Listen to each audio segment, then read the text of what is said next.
हरे कृष्णा, राधे राधे। मेरे YouTube channel पर आप सभी का स्वागत है। सावन के कृष्ण पक्ष में आने वाली एकादशी को कामिका एकादशी के नाम से जाना जाता है। कामिका एकादशी व्रत करने वाले मनुष्य की भौतिक जीवन में उन्नति तो होती ही है, साथ में उसकी आध्यात्मिक जीवन में भी उन्नति होती है। एकादशी के दिन हमें सुबह जल्दी उठकर स्नान कर लेना चाहिए। एकादशी के दिन हमें पास कोई मंदिर हो या ब्राह्मण को दान अवश्य करना चाहिए। अपने सामर्थ्य के अनुसार हमें कुछ भी थोड़ा बहुत दान जरूर करना चाहिए। एकादशी के दिन हमें भगवान विष्णु और माँ लक्ष्मी के एक साथ पूजन करना चाहिए। एकादशी वाले दिन, कामिका एकादशी वाले दिन तुलसी महारानी की कम से कम 3 परिक्रमा जरूर करनी चाहिए। तुलसी को इस दिन जल नहीं चढ़ाना चाहिए, क्योंकि इस दिन तुलसी भी भगवान विष्णु के लिए व्रत रखती है। कामिका एकादशी के दिन हमें भगवान विष्णु और माँ लक्ष्मी को प्रसन्न करने हेतु इस दिन भगवान के नाम जाप को ज़्यादा से ज़्यादा करना चाहिए। कामिका एकादशी के दिन हो सके तो हमें भजन कीर्तन अवश्य करना चाहिए। सावन में पड़ने वाली इस एकादशी के दिन हमें भगवान शिव के मंदिर में जाकर उनके आगे एक तिल के तेल का या सरसों के तेल का, ये गाय के घी का दिया जरूर जलाना चाहिए। आइए आज हम शुरू करते हैं कामिका एकादशी की पूजा विधि। पहले हमें एक पीला आसन लेना है और एक लकड़ी की चौकी लेनी है। लकड़ी की चौकी पर हमें पीला आसन बिछा देना है। पीला आसन यानी पीले रंग का कपड़ा। फिर हमें शुद्ध जल लेकर भूमि को पवित्र करना है।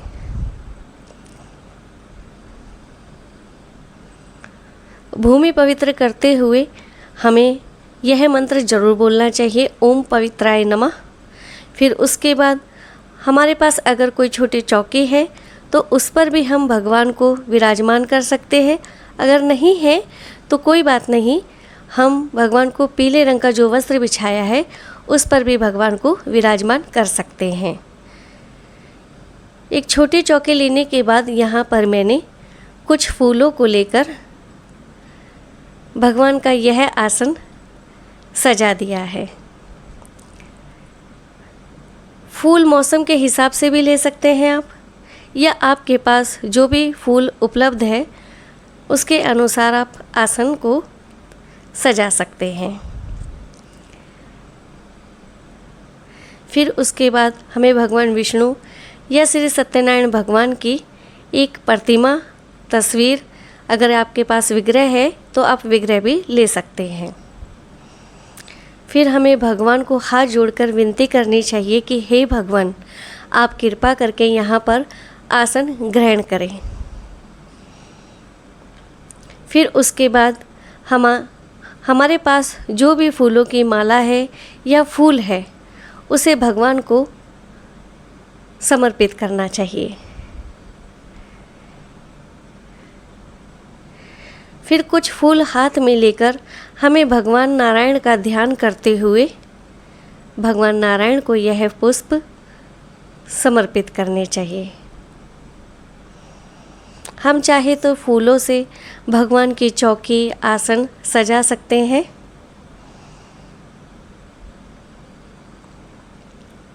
भगवान विष्णु को पुष्प बहुत प्रिय है। भगवान विष्णु को कमल का पुष्प भी बहुत प्रिय है।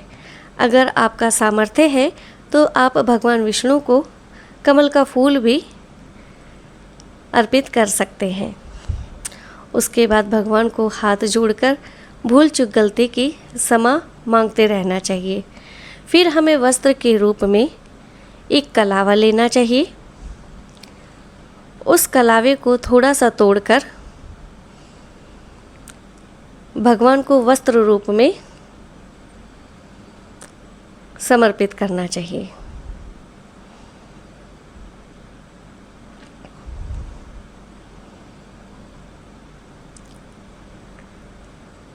फिर उसके बाद भगवान को हाथ जोड़ के विनती करनी चाहिए कि भगवान, हमारे पास जो सामर्थ्य है उस सामर्थ्य के अनुसार ही हमने आपको यह वस्त्र समर्पित किया है। फिर उसके बाद जो चंदन की लकड़ी होती है उसे घिस के या बाज़ार में कोई भी चंदन बना बनाया होता है वह भगवान को टीका लगाना चाहिए।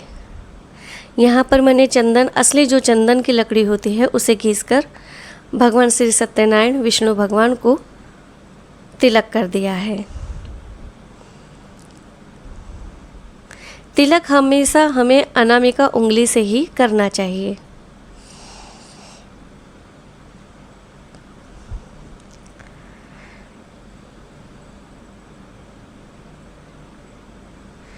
फिर उसके बाद मौसम के अनुसार जो भी फल हमारे पास उपलब्ध है उसे हम अपने सामर्थ्य के अनुसार भगवान को समर्पित कर सकते हैं।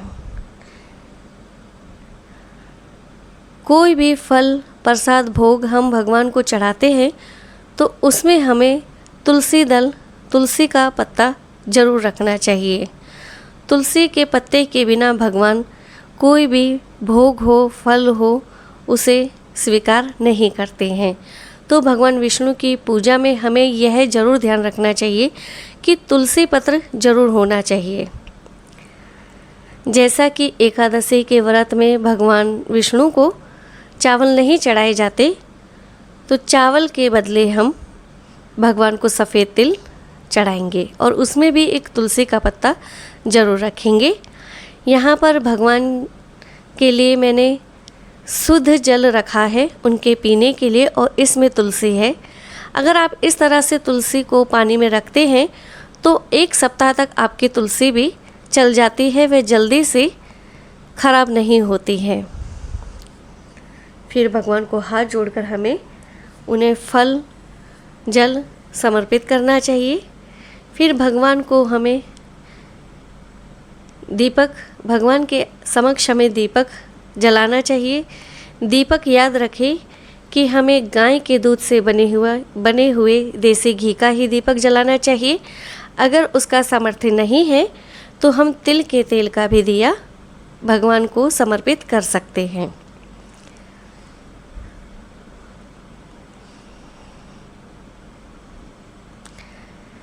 हमें ये याद रखना चाहिए भगवान विष्णु की पूजा में कभी भी सरसों कड़वे तेल का दीपक नहीं जलाना चाहिए। फिर उसके बाद हमें भगवान को धूप और दीप दिखानी चाहिए।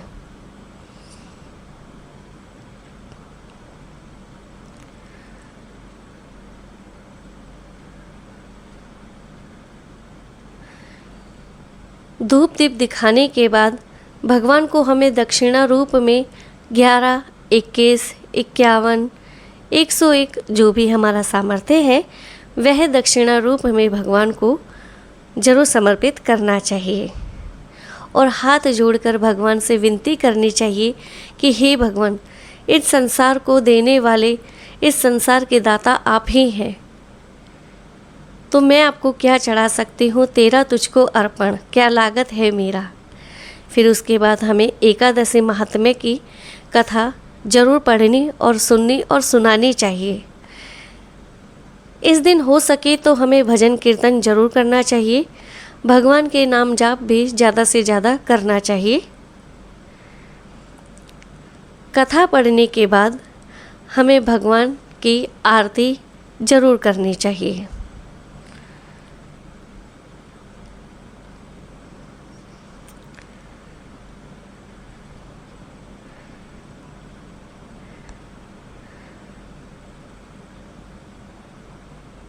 भगवान विष्णु को सबसे प्रिय व्रतों में व्रत एकादशी का व्रत प्रिय है।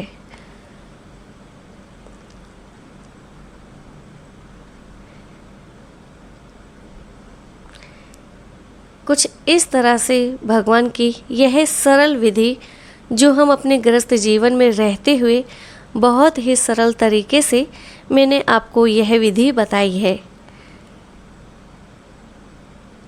आरती करने के बाद हमें भगवान से क्षमा याचना जरूर मांगनी चाहिए। तो मेरे प्यारे दोस्तों, ये थी भगवान विष्णु की कामिका एकादशी की पूजा विधि। कामिका एकादशी के दिन हमें जितना हो सके भगवान के नाम जाप जरूर करना चाहिए, भजन कीर्तन करना चाहिए। अगर हमारे आसपास कोई भी भगवान विष्णु का, भगवान कृष्ण का, भगवान राम का मंदिर है तो वहाँ पर हमें जाके उनके दर्शन अवश्य करने चाहिए। कामिका एकादशी के दिन हमें गाय को हरा चारा ज़रूर खिलाना चाहिए। अगर हरा चारा नहीं खिला सकते तो जो भी मौसम के अनुसार सब्जी आती है वह हम 10 या 20 रुपए में भी लेकर गाय को खिला सकते हैं, क्योंकि भगवान कृष्ण को गाय बहुत ही प्रिय है। ऐसा करने से हमारे घर में सुख समृद्धि आती है और कभी भी अन्न और धन की कमी नहीं रहती है। मेरे प्यारे दोस्तों, अगर आपको यह पूजा विधि पसंद आई, वीडियो पसंद आई तो मेरी वीडियो को लाइक करें, इसे ज़्यादा से ज़्यादा शेयर ज़रूर करें और मेरे YouTube चैनल को सब्सक्राइब करना ना भूलें। हरे कृष्णा, राधे राधे।